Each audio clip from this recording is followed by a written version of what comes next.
Hello दोस्तों, मैं प्रदीप शुक्ला आपका रीजनिंग अड्डा में बहुत बहुत स्वागत करता हूं।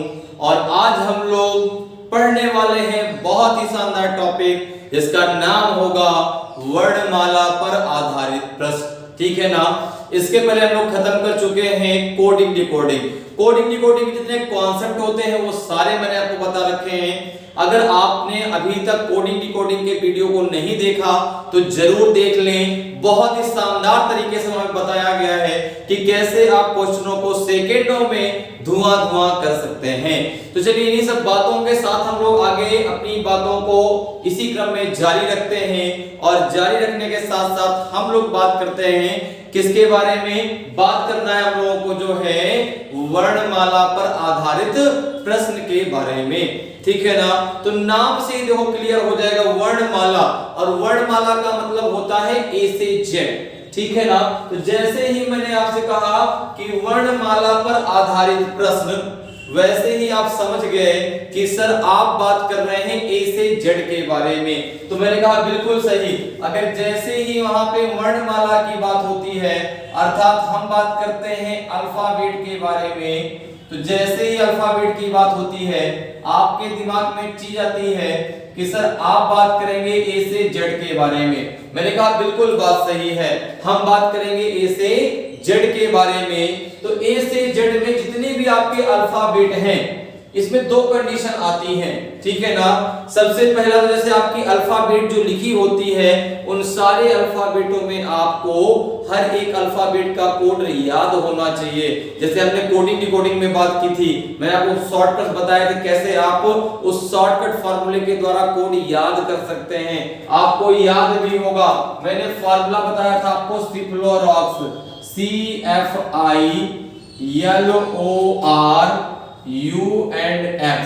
ठीक है ना।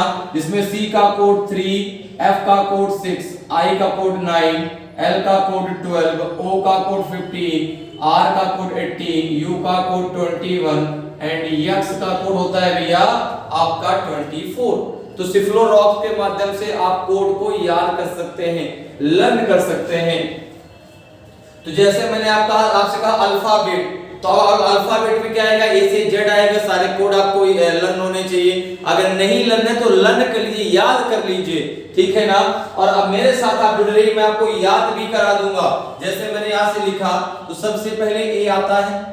सबसे पहले क्या आता है, ए, फिर बी, फिर सी, फिर डी, फिर ई, फिर एफ, फिर आएगा आपका जी, फिर आएगा एच, फिर आएगा आई, फिर आएगा जे, फिर आएगा के, फिर आएगा एल, फिर क्या आएगा, फिर आपका आएगा एम, फिर आएगा एन, फिर आएगा ओ, फिर आएगा पी, फिर आएगा क्यू, फिर आएगा आर, फिर आएगा एस, फिर आएगा टी, फिर आएगा यू, फिर आएगा वी, फिर डब्ल्यू, फिर क्या आएगा बच्चा, फिर आएगा एक्स, फिर आएगा वाई और फिर आएगा आपका जेड। ये पूरी वर्णमाला होती है। इस वर्णमाला में अगर हम डायरेक्टली कोड की बात करें, इस प्रकार से लिखा हुआ है तो कोड से हम आराम से बता सकते हैं। भाई देखो 1 से स्टार्टिंग हुई, 1 2 3 4, ये 5, ये फिर आपका क्या हो जाएगा 6 7 8 9, फिर आपका 10 11, फिर होगा 12, फिर होगा आपका 30, क्या हो जाएगा 13, फिर 14, फिर 15 16 17, फिर आपका 18, फिर 19, फिर 20, फिर 21, फिर 22, फिर 23, फिर आपका क्या होगा 24, फिर आगे होगा आपका 25, फिर होगा आपका 26। ठीक है ना। ये सारे कोड आपको लर्न होने चाहिए। ठीक है। अगर नहीं याद है तो आप मेरे साथ जुड़े बस रहिए, मैं अपने आप सारे आपको याद करा दूंगा, सारे आपको लर्न हो जाएंगे। या फिर मैंने आपको इस बताया शॉर्टकट फार्मूला क्या होता है, सिफ्लोरॉक्स, CFILORUX, जिसमें आपके हर दो अल्फाबेट के बीच में दो अल्फाबेट छूटे होते हैं। जैसे C और F, तो C F के बीच में कौन सा छूटा है आपका, D और E, F और I के बीच में G और H, I और L के बीच में J और K, L और O के बीच में M और N, O और R के बीच में आपका क्या छूटेगा, तो P और Q, R U के बीच में S और T, U और X के बीच में छूटेगा आपका क्या छूटेगा, आपने कहा V और W, ठीक है ना। तो अगर आपको सिफ्लोरॉक्स भी याद है तो भी आप आसानी से हर एक अल्फाबेट का कोड याद कर सकते हैं, लर्न कर सकते हैं। सर अल्फाबेट की कोड की जरूरत हमें पड़ेगी क्या, देखिए भाई जब बात करेंगे यहाँ पर इसलिए अल्फाबेट लिखी है A से Z, तो अगर पूरा लिख के क्रम में बताएंगे तो कोड बता पाएंगे, लेकिन जैसे मुझसे किसी ने पूछ लिया कि भैया बताओ कि बाएं छोर से आपका 20वां अक्षर क्या होगा, अब जब कोड आपको लर्न होगा तभी तो आप 20वां अक्षर बता पाएंगे। सर ये आपने छोर का नाम कैसे ले लिया, छोर क्या होता है, तो मैंने कहा देखो भैया जब भी वर्णमाला लिखी जाती से ए से लिखी गई कहां पे खत्म हो गई, जेड पे, तो जहां से जो चीज स्टार्ट होती है, रीजनिंग में आपको बताया था कि चाहे वो सीटिंग अरेंजमेंट हो, अगर नहीं बताया तो याद कर लीजिए कि जब हम लोग सीटिंग अरेंजमेंट पढ़े, कोई भी चीज पढ़ेंगे चाहे सीटिंग अरेंजमेंट हो, चाहे लाइन हो, चाहे कोई भी चीज हो, जो जहां से स्टार्ट होती है अर्थात जहां से हम लिखना स्टार्ट करते हैं उसको हम बायां छोर कहते हैं। जैसे आपने पढ़ा है कि जो आपकी लिपि है देवनागरी लिपि, वो कैसे लिखी जाती है, बाएं से दाएं, किस आधार पे, क्योंकि बाएं से दाएं आप कहां से लिखना स्टार्ट करते हैं, ये छोर बायां और ये छोर दायां, फिर आप जैसे यहाँ पे खत्म कर देते हैं फिर आप यहीं पे पहुंच जाते हैं, तो जहां से स्टार्ट करते हैं लिखना वो छोर हमेशा बायां छोर होता है। तो यहाँ पर भी जहां पे ए लिखा होता है, ए से चूंकि वर्णमाला को लिखना हम स्टार्ट करते हैं तो इसे हम बोलेंगे बायां छोर, क्या बोलेंगे भैया, इसे हम बोलेंगे बायां छोर, और जहां पे वर्णमाला खत्म होती है इसे हम बोलेंगे दायां छोर, इसे हम क्या बोलेंगे, इसे बोलेंगे हम दायां छोर बोल देंगे, ठीक है, इतनी बात क्लियर हो गई। तो ये हो गया बायां छोर, ये हो गया हमारा दायां छोर।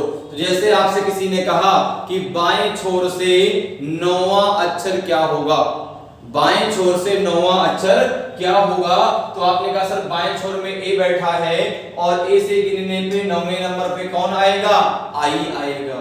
तो जैसे मैंने आपसे कहा कि बिल्कुल सही बात है, अगर सीधे से कोई क्वेश्चन पूछता है कि भैया इसमें बता दो कि बाएं छोर से, है ना, बाएं छोर से 9वां अक्षर क्या होगा, बाएं छोर से 9वां अक्षर क्या होगा, 9वां अक्षर, तो आप सीधा सीधा आंसर दे देंगे सर इसका आंसर आई हो। कैसे मुझे पता लगा आई होगा, आपने कहा सर बायां छोर आपने बात की है और बायां छोर का मतलब होता है ए, बायां छोर तो क्या होता है ए, और ए से जब हम काउंट करेंगे तो 9वें नंबर पे कौन आ जाएगा, आई आ जाएगा, इसलिए बाएं छोर से 9वां अक्षर क्या हो जाएगा, आई हो जाएगा।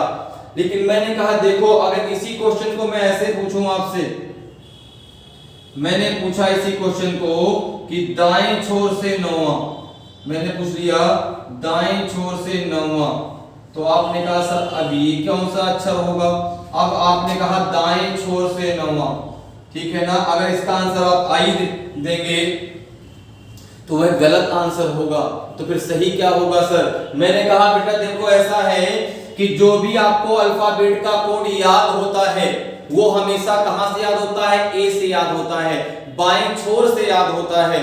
तो यहां पर भी जो भी कोड आप यहां पे निकालेंगे वो बाएं छोर से कोशिश करेंगे कि हम काउंट करें, लेकिन जब यहाँ पे दाएं छोर दिया गया है तो काउंटिंग तो हमें उसी छोर से करनी पड़ेगी जो छोर दिया जाता है।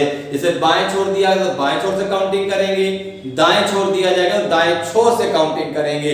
तो यहाँ पे जरा देखें दाएं छोर से सर काउंट करें, कहां से करेंगे, जेड से, जरा काउंट करो भाई, 1 2 3 4 5 6 7 8 9, आंसर क्या होना चाहिए, आर, अर्थात जिसका कोड 18 होता है। तो मैंने कहा देखो भाई हमें तो ये मतलब है कि हम वर्णमाला की तरफ सब देखें ना, हमें जो कोड याद है बस ये मुझे याद है, सारे कोड मुझे लर्न है, बस ऐसा कोई तरीका बता दीजिए कि कोड आ जाए मैं आंसर दे दूं। मैंने कहा वो भी है, वो भी जादुई बाण है मेरे पास, बस तुम मेरे साथ जुड़े रहो, ठीक है ना, और मेहनत करते रहो, नहीं फिर वही बात होगी कि उठ उठ के रातों में तेरे लिए रोते थे, है ना, कि जब आपका जो है आपने मेहनत की और सिलेक्शन नहीं हुआ तो फिर वही बात आती है कि उठ उठ के रातों में तेरे लिए रोता था, ठीक है ना, कि मैं रात भर रोया और आंसू एक भी ना है, ठीक है। तो कहने का मतलब कि मैंने बहुत मेहनत की, सब चीजें किया, लेकिन अब बेटा क्या है, अब आपको स्मार्ट वर्क करना है। हार्ड वर्क तो करना ही करना, हार्ड तो हर इंसान करता है भाई, आप भी तो हार्ड वर्क कर ही रहे हैं। आप जो है अपना पूरा समय दे रहे हैं पढ़ाई में, आप जो है डट के मेहनत कर रहे हैं, तो अब आपको क्या करना है, स्मार्ट वर्क करना है। चीजें ऐसी सोच करना है कि हम सोचते ही आंसर दे दें। तो मैंने कहा बिल्कुल ये भी तरीका है। मैंने कहा बस एक काम करना, इस दाएं छोर को बाएं छोर में कन्वर्ट कर देना। क्या कर दोगे, दाएं छोर को बाएं छोर में कन्वर्ट कर देंगे, और इसके लिए क्या करेंगे, ये जो 9 है ना, इसको 27 से घटा देंगे। ये 9 को किससे घटा देंगे, तो आपने कहा 27 से घटा दीजिए, 27 से घटा देना है। किससे घटा देना है, 27 से घटा देना है। तो मैंने कहा बिल्कुल 27 माइनस 9 कितना बचेगा आपका, देखो 18। अब जब जैसे आपने 27 से घटाया, दायां छोर किसमें कन्वर्ट हो गया, बाएं में, और अब आंसर आ गया आपका आर। क्या आंसर आ जाएगा, आर। देखो अगर आपको कोड याद है तो आप चुटकियों में क्वेश्चन सॉल्व कर सकते हैं, कर सकते हैं नहीं कर सकते। तो वही चीज है कि आपको कोड याद है, कोड लर्न है, तुरंत आप आंसर दे सकते हैं। तो लेफ्ट साइड से भाई यहाँ पे अब कॉन्सेप्ट क्या हो गया कि जो अक्षर राइट साइड से 9वां है वो लेफ्ट साइड से 18वां, ठीक है ना। तो यहाँ पे क्या हो जाएगा, 27 से क्या कर देंगे, घटा देना है। ये कॉन्सेप्ट ये है कि आप दाएं छोर को किसमें कन्वर्ट कर लेंगे, बाएं छोर में। इतनी बात क्लियर है, छोर की बात कंप्लीट हो गई कि ये छोर कौन सा होता है, बायां छोर, और ये छोर कौन सा होता है, दायां छोर। और जब भी हम काउंटिंग करेंगे तो बाएं छोर से करेंगे। सर बाएं छोर से ही क्यों करेंगे, क्योंकि हमारे जो राजा बाबू हैं, ठीक है ना, हमारे जो सोना पाई हैं, वो कहां बैठे हैं, ए पर बैठे हैं, और हम सब उन्हीं के पास जाने की कोशिश करते हैं, ठीक है ना। तो जब हमें अपने सोना बाबू के पास जाना है तो कहीं ना कहीं हमें ए के पास जाना पड़ेगा, और ए के पास जाने के लिए क्या करना पड़ेगा, 27 से माइनस करना पड़ेगा। तो ये सारी चीजें तो वहीं से हमें ऑपरेट होती हैं। तो आपने कहा बिल्कुल सही सर, जब ए से गिनेंगे तो फिर आसानी से आपको सारे कोड लर्न होते हैं, आप सेकंडों में आंसर दे पाएंगे, ठीक है। तो छोर क्लियर हो गया। ए जो है जहां राजा बाबू बैठते हैं, जहां सोना पाई बैठते हैं, वो हमारा जो है होता है बायां छोर, और जहां पे सब लोग बैठते हैं, जहां पे आम जनता बैठती है, वो होता है दायां छोर अर्थात जब, ठीक है ना। इतनी बात क्लियर हो गई। चलिए तो अब जरा आगे बढ़ते हैं, एक चीज जरा और समझ लो। जैसे आपने भी छोर की बात कर ली, इसी में अगर हम अल्फाबेट के लेफ्ट राइट की बात करें, सर आपने छोर तो बायां बता दिया कि ये होता है, दायां बता दिया ये होता है, लेकिन जो वहां पर आपका अल्फाबेट है उसका बायां दायां क्या होगा। तो मैंने कहा देखो भैया, अब यहां पर जैसे F बैठा है, जैसे F बैठा है तो F का भी तो कोई लेफ्ट राइट होगा। मैंने कहा बिल्कुल होगा। अगर F में लेफ्ट राइट की बात करें तो मैंने आप शुरुआत से एक ही बात आपसे कही है, अगर नहीं कही तो फिर से उसको सुनिए, नहीं कही तो देखिए मैं कहने जा रहा हूं कि मेरी अमृतवाणी को आप सुने, ठीक है ना। इस अमृतवाणी से आपका उद्धार हो जाएगा। सर कौन सी अमृतवाणी है, मैंने कहा देखो भैया, जब भी आप अल्फाबेट को लिखो, क्योंकि एक चीज होती है जब लोग लेफ्ट राइट से बड़ी समस्या होती है, सर लेफ्ट कैसे लें, राइट कैसे लें। तो एक छोटा सा गूढ़ रहस्य ये ध्यान रखिएगा कि आपके रीजनिंग में किसी व्यक्ति या वस्तु का कोई लेफ्ट राइट नहीं होता। ये बात कैसी करें, सर लेफ्ट राइट तो हम लोग पढ़ते हैं, हम लोग निकालते हैं। तो मैंने कहा रुक जाओ भैया, होता है, लेकिन उसको लेना कैसे है, वो हमारे लेफ्ट राइट के हिसाब से उसका लेफ्ट राइट हम लेंगे। लेकिन आप ये मान के चलोगे कि जो अल्फाबेट है ये हमारे जैसे बैठे हैं। जब आप कॉपी में लिखते हो ना अल्फाबेट को, तो आप ये माना करो कि वो आपकी तरफ नहीं देख रहे, वो आपकी तरह देख रहे हैं, ठीक है ना, वो आपकी तरफ देख रहे हैं। और जब आपकी तरफ देख रहे हैं तो फिर भाई अगर आपकी तरफ देखा जाएगा तो फिर कुछ कुछ तो होता ही है, कुछ ना कुछ तो बातें बनती ही हैं। और जब बातें बनती हैं तो वहीं से लेफ्ट राइट भी निकल के आ जाता है कि या तो वो आपके लेफ्ट देख रहा था या तो वो आपके राइट देख रहा था। तो कहने का मतलब ये है कि जब आप यहाँ पर बात करेंगे, जो भी अल्फाबेट लिखा है, ठीक है ना, उसका लेफ्ट राइट कैसे लेंगे हम, हमारे लेफ्ट राइट के अकॉर्डिंग। अर्थात जब भी आप वहां पर सोचें तो आप ये सोचें, लिखने जब आप अपने कॉपी में तो ये सोच कर लिखें कि वो अल्फाबेट आपकी तरफ नहीं देख रहा, वह अल्फाबेट आपकी तरह देख रहा है। और जब आपकी तरह देख रहा है तो देखो F का ये हो जाएगा बच्चा राइट, और ये हो जाएगा f का क्या लेफ्ट। यही तो होगा, देखो ये राइट और ये लेफ्ट। जैसे आप बैठे हैं वैसे जरा सोचिए, यही तो आपका राइट होगा, यही तो आपका क्या होगा लेफ्ट होगा। तो एक बात निकल के आ गई सर कि ये छोर कौन सा था बायां, इस अक्षर का भी बायां किधर है बाएं छोर की तरफ। ये छोर कौन सा है दायां, इस अक्षर का दायां भी किधर है दाएं छोर की तरफ। तो मैंने कहा भैया थोड़ा सा इंग्लिश वाली बातें करते हैं। आपने कहा सर इंग्लिश वाली कौन सी बातें, मैंने कहा बस वही वाली बातें कि लेफ्ट को क्या बोलते हैं बायां, अर्थात बायां को क्या बोलते हैं इंग्लिश में लेफ्ट। लेफ्ट से हमने एल ले लिया। उसी प्रकार दाएं को क्या बोलते हैं राइट, राइट से हमने आर ले लिया और हमने एक शॉर्टकट यहाँ पे बना लिया। शॉर्टकट ये बना लिया हमने कि एक टेबल हमने तैयार कर ली और टेबल हमारी ये थी कि अगर क्वेश्चन में लेफ्ट से लेफ्ट आ जाएगा तो वो माइनस हो जाएगा, अगर क्वेश्चन में लेफ्ट से राइट आएगा तो वो प्लस हो जाएगा। इसी प्रकार से अगर राइट राइट आएगा तो वो माइनस हो जाएगा, राइट लेफ्ट आएगा तो क्या हो जाएगा भैया प्लस हो जाएगा। ठीक है ना।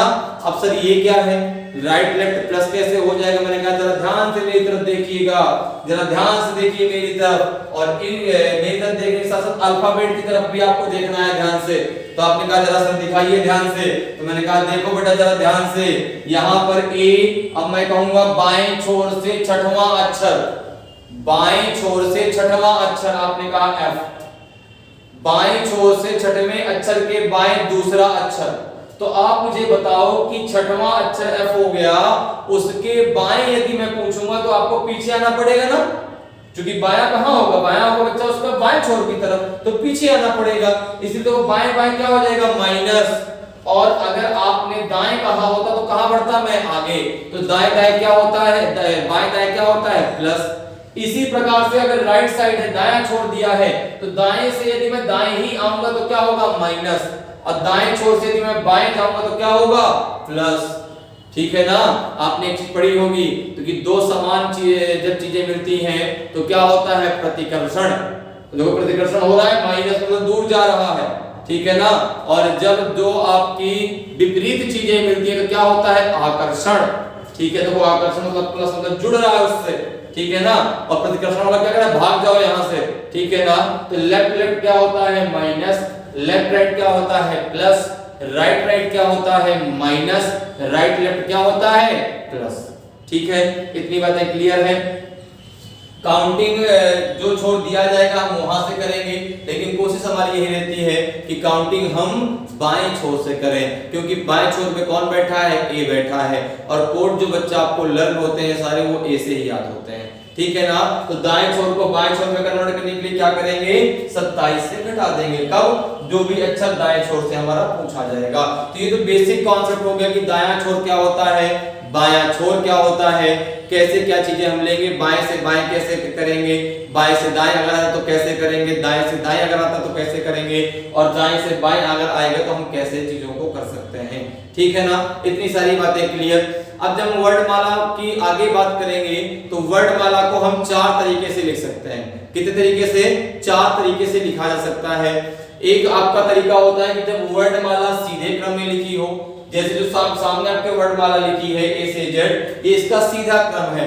फिर आगे हम जब बात करते हैं तो बात आती है कि जब वर्णमाला को अर्धांशों में डिवाइड करते हैं। सर ये अर्धांश क्या होते हैं, अर्धांश का मतलब होता है आधा भाग, ठीक है ना। जब किसी भी चीज को 2 अर्धांशों में डिवाइड किया जाता है तो वहां पर हम क्या करते हैं 2 से भाग देते हैं। तो जैसे आपने 2 से भाग दिया तो 26 को 2 से डिवाइड किया 13 आएगा। तो फर्स्ट हाफ में 13 अक्षर अर्थात ए से एम, सेकंड हाफ में 13 अक्षर अर्थात एम से जेड, ठीक है ना। तो जब वर्णमाला अर्धांश में डिवाइड होती है तो उसमें 2 तरीके होते हैं उसको लिखने का। पहला होता है कि जब प्रथम अर्धांश विपरीत और दूसरा अर्धांश सीधा हो, दूसरा होता है कि जब प्रथम सीधा हो और दूसरा अर्धांश विपरीत हो, जब पूरी की पूरी वर्णमाला ही विपरीत हो, ठीक है ना। तो कैसे करना है, कैसे उन चीजों को हम बहुत इजीली कर सकते हैं। एकदम मतलब समझ लीजिए कि आपको रामबाण चीज बताऊंगा कैसे आप क्वेश्चन को पढ़ते ही आंसर कर पाएंगे। लेकिन आज हम लोगों ने क्या अपना बेसिक कॉन्सेप्ट क्लियर कर लिया कि अल्फाबेट को हमें पढ़ना कैसे है, ठीक है ना। तो इतनी चीजें क्लियर है। उम्मीद करते चीजें आपको जरूर समझ में आई होंगी। अगर समझ में आई हैं और आपने मेरे चैनल को अभी तक सब्सक्राइब नहीं किया तो सब्सक्राइब कर लीजिए, वीडियो को लाइक करिए और मेरे वीडियो को शेयर जरूर करिए, ताकि जहां तक अभी ये जो है रोशनी नहीं जा पाई है, जहां तक अभी इन लोगों को नहीं पता कि हमको कैसे को करना है, कैसे चीजों को हम बहुत ही आसान तरीके से कर सकते हैं, उन लोगों को ये चीजें पहुंच सके और वो लोग जो है उन चीजों को बहुत अच्छे से पढ़ सकें। ठीक है ना। तो आज के लिए इतना ही, फिर मिलेंगे। जय हिंद, जय भारत।